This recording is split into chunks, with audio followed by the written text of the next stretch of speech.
Class 8 এর new কারিকুলামের page number 47 এখানে কিছু প্রশ্ন রয়েছে এ বি সি ডি ই। এই প্রশ্নের অ্যান্সার কিভাবে সহজেই তৈরি করা যায় সেই সম্পর্কে আমরা শিখব। এখানে আমাদের question number A B C D E. এখানে বলেছে যে তোমরা এই প্রশ্নে বলেছে যে তোমরা একজন প্রশ্ন করো, আরেকজন অ্যান্সার দাও, দুজনে মিলে অথবা গ্রুপে, তারপরে এটা শেয়ার করো। আমরা একটা একটা করে প্রশ্ন ধরবো এবং একটা একটা করে অ্যান্সারটা তোমাদেরকে তৈরি করা শিখাবো। মুখস্থ নয়, তোমরা অ্যান্সার গুলো কখনোই মুখস্থ করবে না। প্রশ্ন দেখবে এবং প্রশ্ন থেকেই অ্যান্সারগুলো শুরু করবে। এই প্রশ্নে যেগুলো রয়েছে, যে শব্দগুলো রয়েছে, এখান থেকেই অ্যান্সার শুরু করবে। যেমন দেখো, question A, the graph and the text are on the same topic. এখানে বলেছে মানে গ্রাফ এবং লেখায় এই দুটাতে একই টপিক রয়েছে।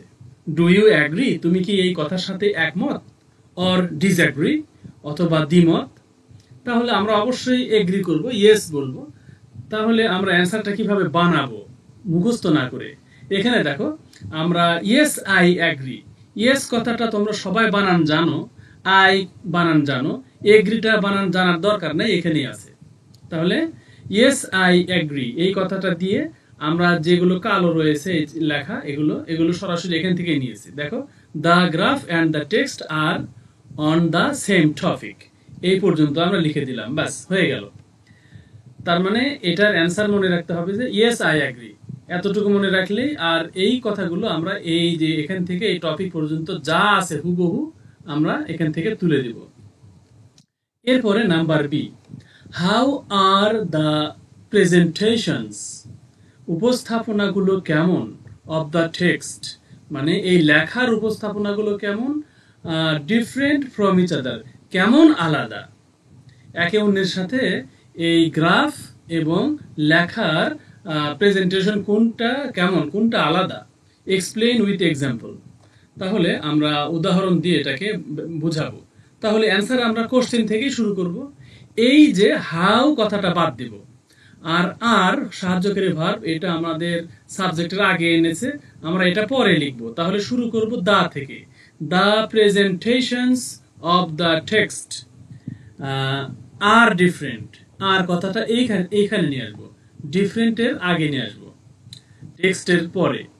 তারপরে যা আছে তাই, ফ্রম ইচ আদার এই পর্যন্ত দিয়ে দিব।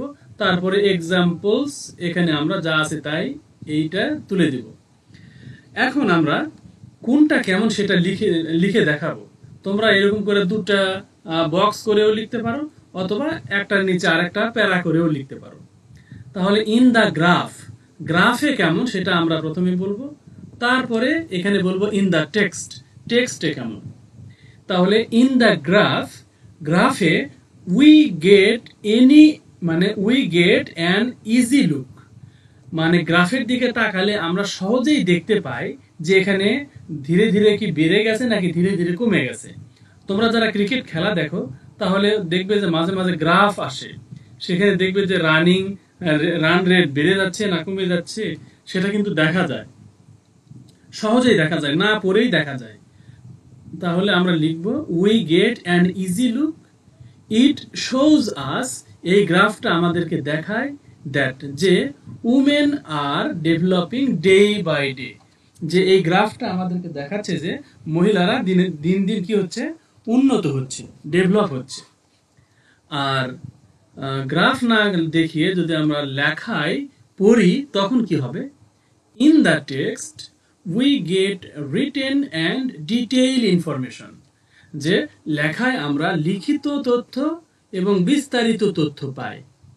About the development of women, মহিলাদের কি পেয়েছি, উন্নয়নের, মানে মহিলাদের যে উন্নয়ন হচ্ছে সেই তথ্যগুলো আমরা লিখিত আকারে পেয়েছি, মানে টেক্সটে। আর গ্রাফে পেয়েছি এখানে একটা ছবির মাধ্যমে। তাহলে ছবিতে সহজেই দেখা যায় যে এটা দিনে দিনে বেড়ে যাচ্ছে না কমে যাচ্ছে। আর লেখাটা পড়তে হয়, তবে এখানে সুবিধা হলো এখানে বিস্তারিত তথ্য লেখা থাকে। আচ্ছা, এরপরে number C, can you think of any other way to present on the same topic, মানে এই যে মহিলাদের উন্নয়ন, ডেভেলপমেন্ট অফ উমেন, এই টপিকের উপরে, একই টপিকের উপরে প্রেজেন্টেশন করার অন্য কোনো পদ্ধতি কি তুমি জানো বা দেখেছো? ইফ ইয়েস, যদি দেখে থাকো বা চিন্তা করে থাকো, হোয়াট ইজ দ্যাট, সেটা কি? How is different from these two, এই দুটা থেকে তোমার আম, তোমার যে পদ্ধতি সেটা আলাদা বা পার্থক্য কেমন? তাহলে কোশ্চেন থেকে অ্যান্সার শুরু করি। ইয়েস দিয়ে শুরু করব। আর ইয়েস এর পরে আমরা এই যে ক্যানটা বাদ দেব। এখানে আমরা ক্যানটা বাদ দিয়ে কি করব, ইউ এর জায়গায় আই দিব। তারপরে এখানে থিঙ্ক যা আছে তাই, থিঙ্ক অফ এনি আদার, এখানে think another way to present, এই যে দেখো to present on the same topic, এই পর্যন্ত আমরা পুরোপুরি লিখলাম, তবে প্রশ্নবোধক চিহ্নটা দিলাম না, ফুল স্টপ দিলাম। That is a pie chart. What is that? তাহলে that is a pie chart, সেটা হলো একটা পাই চার্ট, মানে একটা গোল রাউন্ড বা সার্কেলের মতো, একটা পিঠার মতো, রুটির মতো একটা চার্ট। আচ্ছা, এখানে আমরা দেখাবো যে গ্রাফে কেমন আর এই পাই চার্ট কেমন। আচ্ছা, তাহলে আমরা এখানে দেখাচ্ছি যে ইন দা গ্রাফ, এই গ্রাফের সাথে এই কথাটা তোমরা কিন্তু হুবহু এই যে এর আগে বি নাম্বারে যেটা লিখেছিলে ইন দা গ্রাফ, হুবহু এটাই লিখে দিবে, এইটাই হুবহু লিখে দিবে। এখানে আমি আর বিস্তারিত বললাম না। আর এখানে এসে তোমার যে পাই চার্ট, মানে এই যে এইরকম পাই চার্ট একটা পিঠার মতো, এখানে দেখো সমান করে কাটা হয়নি, 51টা যেদিকে এদিকে একটু বেশি রয়েছে, 49-এর দিকে একটু কম রয়েছে। মানে যেহেতু এটা হলো একটা বৃত্ত, এখানে যদি 50-50 হতো তাহলে এদিকে 180 ডিগ্রি, এদিকে 180 ডিগ্রি হতো, মানে সমান দুই ভাগে ভাগ হতো। কিন্তু যেহেতু 51-49, এই জন্য 51-র দিকে একটু বেশি আর 49-এর দিকে একটু কম আছে। আচ্ছা, তাহলে এই 360 ডিগ্রিকে আমরা একটু কম বেশি করে এখানে কি করেছি, ভাগ করেছি। এটাই হলো পাই চার্ট। তোমরা এরকম মানে ছবিটা এঁকে দিবে একটা গোল চিহ্ন দিয়ে, যদি এখানে 50 দাও, এখানে 50 দাও, তাহলে মাঝখানে একটা টান দিয়ে দিবে, যদি কম বেশি করে দাও তাহলে একটু কম বেশি করে দিবে। আচ্ছা, এইরকম করে যে চার্ট, এটাই হলো পাই চার্ট। তাহলে এখানে এই কথাটা তোমরা লিখে দিবে যে we get an easy look out of 360 degree. এখানে যা আছে এখানেও তাই, শুধুমাত্র দেখো আউট অফ 360 ডিগ্রি এই কথাটা এখানে নাই, এখানে ইজি লুক পর্যন্ত আছে, এই যে ইজি লুক পর্যন্ত আছে। তারপরে আউট অফ 360 ডিগ্রি এই কথাটা তোমরা এটার সাথে লিখে দিবে, আর কোনো কিছুই করতে হবে না, তাহলেই কিন্তু তোমাদের এই অ্যান্সারটা হয়ে গেল। আচ্ছা, এরপরে আমাদের বলেছিল যে এইটা ওই দুটা পদ্ধতি থেকে কেমন আলাদা। আচ্ছা, তাহলে তোমরা এই জায়গায়, তোমরা ইন দা গ্রাফের জায়গায় এর আগে যে রিটেন কথাটা লিখেছিলাম, এই যে ইন দা টেক্সট, এটা আরেকবার লিখবে, লিখে তোমরা এটা অ্যান্সারটা করে দিবে। মানে এটার পরে তোমরা আবার এইটাও লিখে দিবে, মানে তিনটা লিখবে, এটাও লিখবে, এটাও লিখবে, আবার এই যে পাই চার্টের এটাও লিখবে, তিনটা লিখবে। তাহলেই তিনটার মধ্যে কি পার্থক্য সেটা আমরা দেখাতে পারবো। আচ্ছা, পাই চার্ট যদি তোমাদের কাছে কঠিন মনে হয়, তাহলে এই সি নাম্বারের কোশ্চেন আমি আরো একটা করেছি, দেখো, তাহলে তোমরা সেই অ্যান্সারও লিখতে পারো। দেখো এখানে আবার সি নাম্বার, ওই প্রশ্নটার অ্যান্সার আমরা এইভাবে করব, প্রথম অংশটা হুবহু তাই দিব, দিয়ে এখানে দ্যাট ইজ পাই চার্ট না দিয়ে, that is a pie chart না দিয়ে আমরা এখানে দিব যে that is graph line, graph line, এটা লিখে দিবে। দিয়ে এই অংশটা তো হুবহু লিখবে, আবার আরেকটা অংশ ছিল সেটাও হুবহু লিখবে, যেহেতু ওইটা জায়গা নাই দেখে এখানে লিখিনি। আর এই গ্রাফ লাইন কেমন সেটা তোমরা এখানে লিখে দিবে। আচ্ছা, তাহলে এখানে দেখো যা আছে তাই, এখানে যা আছে তাই, কিন্তু পার্থক্যটা কি সেটা দেখো, কম্পেয়ারিং ইজি লুক, এই যে ইজি লুকের পরে কম্পেয়ারিং টু লাইনস এই কথাটা লিখে দিবে, যে দুটা লাইনের মধ্যে তুলনা। এই যে এইরকম চিত্র তোমরা ক্রিকেট খেলায় দেখতে পারো এখানে। তাহলে এইরকম দেখো, এইটা দেখো দিন দিন কি হয়েছে, আর এটা দিন দিন কি হয়েছে, দেখো দিনে দিনে কমে গেছে আবার বেড়েছে, এটাও তাই, দিনে দিনে কমেছে আবার গিয়ে বেড়ে গেছে। তাহলে ইট শোজ আস, আচ্ছা, তারপরে এটা যা আছে তাই, শুধুমাত্র কম্পেয়ারিং টু লাইনস এই কথাটা লিখে দিবে। আর এরকম চিত্র যদি আঁকতে পারো তাহলে অনেক ভালো হয়। তোমরা লেখার নিচে, এই যে এইগুলো লেখার নিচে তোমরা এই চিত্রটা এঁকে দিবে। তাহলে আমাদের সি নাম্বারের দুই ধরনের অ্যান্সার আমরা শিখলাম। এখন আমরা চলে যাব ডি নাম্বারের অ্যান্সারে। হ্যাভ ইউ এভার এক্সপেরিয়েন্সড, তোমার কি কোনো অভিজ্ঞতা রয়েছে দ্য সেম টপিক, একই শিরোনামে, presented in different ways? If yes, যদি কোনো অভিজ্ঞতা থেকে থাকে, হোয়াট ওয়াজ দ্য টপিক, তাহলে সেই টপিকটা কি ছিল, and how were they presented, এগুলো কিভাবে উপস্থাপন করা হয়েছিল। আমরা অ্যান্সারটা এইভাবে লিখে দিব, এই যে লিখবো এইভাবে, yes in our cricket match, এই কথাটা আমরা লিখব। Yes in our cricket match, এই কথাটা লিখে তারপরে যা আছে প্রশ্ন থেকে তুলে দেব। দেখো আই হ্যাভ, এখানে অবশ্য ইউ এর জায়গায় অবশ্য আই হবে।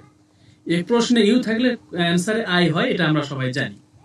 তাহলে এই হ্যাভটা দেখো এই যে এখানে আছে, তারপরে এভারটা বাদ দিব, দিয়ে এক্সপেরিয়েন্সড থেকে the same topic presented in different ways এই পর্যন্ত দিব, দিয়ে তারপরে দেব যে দ্য টপিক ওয়াজ, এই যে দ্য টপিক তারপরে ওয়াজ, দ্য টপিক ওয়াজ লিখে the topic was run and wicket, এই কথাটা আবার নতুন লিখবো। রান বানানো তো সহজ, আর ইউএন রান, অ্যান্ড বানানো সহজ, উইকেট বানানো সহজ। তাহলে এই সহজ শব্দগুলো দিয়ে তোমরা এই অ্যান্সারটা বানাতে পারো। That is presented in graph, মানে it is presented in graph, এটা গ্রাফে উপস্থাপন করা হয়েছিল। এখানে হাউ ওয়ার দে প্রেজেন্টেড, এই অংশের উত্তর হলো ইট ইজ প্রেজেন্টেড ইন গ্রাফ, গ্রাফে প্রেজেন্ট করা হয়েছিল। তারপরে তোমরা যদি এরকম একটা চিত্র আঁকাতে পারো, এটা সহজ। এইদিকে ওভার বোঝাচ্ছে, দেখো একেবারে 20 ওভার, মানে এইগুলো হলো ওভার, আর কত পর্যন্ত উপরে উঠেছে সেটা হলো রান। প্রথম ওভারে দেখো কত রান হয়েছে, 14 রান, অনেক রান হয়েছে।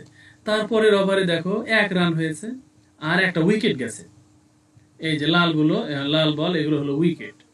আচ্ছা, তার তৃতীয় ওভারে দেখো 10 রান এসেছে, তারপরে রান কমে গেছে আবার বেড়ে গেছে, তারপরে রান কমে গেছে, একটা উইকেট গেছে, রান আরো কমে গেল, একটা উইকেট গেল, তারপরে রান একটু বেড়ে গেল।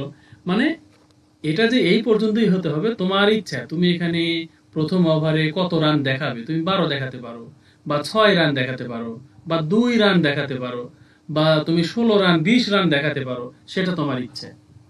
আচ্ছা, তাহলে তুমি এখানে একটা তোমার মনের মতো একটা গ্রাফ এঁকে দিবে, তাহলে এই প্রশ্নের অ্যান্সারটা সবার চেয়ে ভালো হবে। এরপরে number E, do you think, তুমি কি মনে করো, this skill of presenting a topic, একটা শিরোনামকে উপস্থাপন করার এই স্কিল বা দক্ষতা, ইন ডিফারেন্ট ওয়েজ, বিভিন্ন পদ্ধতিতে উপস্থাপন করার যে নিয়ম, হেল্প ইউ, তোমাকে সাহায্য করে, টু কমিউনিকেট বেটার, তাহলে ভালোভাবে যোগাযোগ করতে সাহায্য করে। তোমার কি এটা মনে হয়? ইফ ইয়েস, যদি তাই মনে হয়, এক্সপ্লেন উইথ অ্যান এক্সাম্পল, তাহলে একটা উদাহরণ দিয়ে তুমি বুঝিয়ে দাও। তবে এখানে যদি তুমি অ্যান্সার নো লেখো, তাহলে এগুলো আর কিচ্ছু লেখার দরকার নেই, এক্সাম্পল দেওয়ার দরকার নেই। তাহলে তুমি যদি শুধুমাত্র নো লেখো তাহলে কিন্তু অ্যান্সারটা হয়ে যায়, আর যদি ইয়েস লেখো তাহলে সেটার এক্সাম্পল দিতে হবে। যাই হোক, আমরা ইয়েসই লিখবো। দেখো ইয়েস, তারপরে ইউ থিঙ্ক এর জায়গায় এখানে ইউ এর জায়গায় আই, তারপরে থিঙ্ক, দিস, এই কালোগুলো যা আছে তাই, আর এখানে দেখো আস, এই ইউটা আস হয়ে যাবে, এই যে এই ইউটা আস হয়ে গেল, তারপরে যা আছে তাই একদম বেটার পর্যন্ত। তবে প্রশ্নবোধক চিহ্ন কখনোই তুমি অ্যান্সারে দিবে না, এখানে ফুল স্টপ দিবে। তারপরে এটার কারণ বা এই এক্সাম্পল দিয়ে মানে বুঝিয়ে দিতে হবে, because different ways of presentation, মানে উপস্থাপনার বিভিন্ন পথ, হেল্প আস, আমাদেরকে সাহায্য করে, টু লার্ন প্যারাফ্রেজিং, মানে ভাষান্তর করতে, ভাষা ভালোভাবে শিখতে, নতুনভাবে মনের মতো করে ভাষা উপস্থাপন করতে, এক কথায় প্যারাফ্রেজিং শিখতে সাহায্য করে। এই পর্যন্ত লিখলেই নাম্বার ইর অ্যান্সার শেষ। তাহলে আমরা যেগুলো শিখলাম সেগুলো কিন্তু মানে কোনো বই বা মানে গাইডের সাথে মিল নাই, এগুলো একদম ইউনিক অ্যান্সার। তোমরা যদি এইভাবে প্র্যাকটিস করো যে কিভাবে অ্যান্সার মুখস্থ না করে নিজেই তৈরি করা যায়, যদি এই চ্যানেল তোমরা ফলো করো বা সাবস্ক্রাইব করো, লাইক কমেন্ট করো, তাহলে তোমরা নিশ্চয়ই এই টেকনিকটা একদিন শিখে ফেলবে যে কিভাবে যে কোনো প্রশ্নের উত্তর তৈরি করা যায়। এটাই আমাদের এই চ্যানেলের লক্ষ্য। সুতরাং তোমরা এই চ্যানেলে যুক্ত হবে।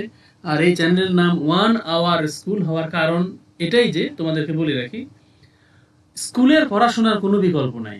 সবচেয়ে ভালো পড়াশোনা স্কুলেই হয়, স্কুলের টিচারগণই সবচেয়ে ভালো পড়ান। কিন্তু সেটার পাশাপাশি আমরা যদি 1 ঘন্টা সময় যদি ইউটিউব থেকে শিখি, তাহলে তোমরা হয়ে উঠবে অনেক ভালো স্টুডেন্ট, এবং তোমাদের লাইফ ডেভেলপ হবেই ইনশাআল্লাহ। কারণ এখানে আমরা অনেক টেকনিকগুলো শিখাই যেগুলো স্কুলের ক্লাসে সম্ভব হয় না।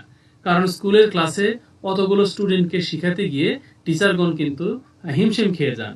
বাংলাদেশে টিচারদের তুলনায় স্টুডেন্টের সংখ্যা অনেক বেশি, এটা একটা সমস্যা। যাই হোক, তারপরেও টিচারগণ অনেক চেষ্টা করেন, অনেক আপ্রাণ চেষ্টা করেন তোমাদেরকে শেখানোর জন্য। সেই স্কুলের পড়ার কোনো বিকল্প নয় আমাদেরটা ক্ষুদ্র প্রচেষ্টা মাত্র। তবে তোমরা বাড়ি বসেই সময় নষ্ট না করে তোমরা এখান থেকে ইংলিশ, গণিত এগুলো শিখতে পারো। এখন একটা হোমওয়ার্ক করবে, অ্যান্সার কমেন্টে লিখে দিবে, ফুটবল অর ক্রিকেট, কোন খেলায়, ইন হুইচ ম্যাচ, কোন ক্রিকেট কোন ম্যাচে দ্য গ্রাফ ইজ ইউজড মোর, এই যে এরকম গ্রাফ কোন খেলায় বেশি দেখা যায় বলে তোমার মনে হয়। এই কথাটা তোমরা পুরো সেন্টেন্সে লিখবে। শুধু ফুটবল, শুধু ক্রিকেট লিখলে বুঝতে পারবো না যে আসলে ব্যাপারটা কি। তাহলে এই পুরো সেন্টেন্সটা লিখবে। তাহলে এখন এই ভিডিও এখানে রাখছি। আল্লাহ হাফেজ। আসসালামু আলাইকুম ওয়া রাহমাতুল্লাহি ওয়া বারাকাতুহু।